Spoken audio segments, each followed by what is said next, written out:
des prototypes de maladies métaboliques. Alors, qu'est-ce qu'on peut fixer pour 2025? Eh bien, il y a des axes de physiopathologie et il y a évidemment des axes qui vont être de générer des médicaments. Et à nouveau, c'est là où la complémentarité entre la recherche académique et la recherche industrielle va être absolument fondamentale pour transformer des avancées physiopathologiques en médicaments. Alors, on a défini quelques avancées qui nous paraissent fondamentales.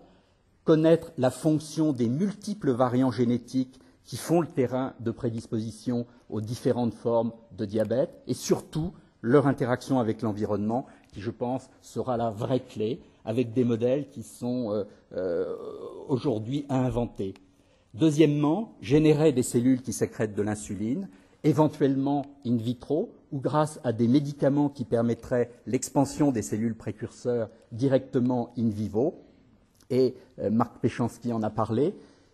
Quand on va introduire des cellules comme ça, il faudra qu'elles soient tolérisées par le système immunitaire. Et toutes les approches visant à induire une tolérance des cellules qu'on pourra implanter ou qu'on pourra régénérer directement in vivo, induire cette tolérance du système immunitaire sera absolument fondamental.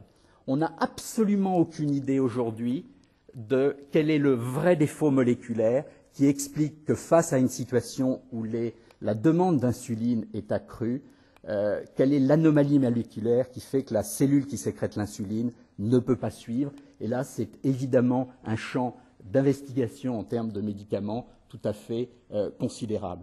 Je pense que dans les années qui viennent, on va avoir des médicaments, y compris avec un S, qui contrôlent l'appétit et le poids corporel.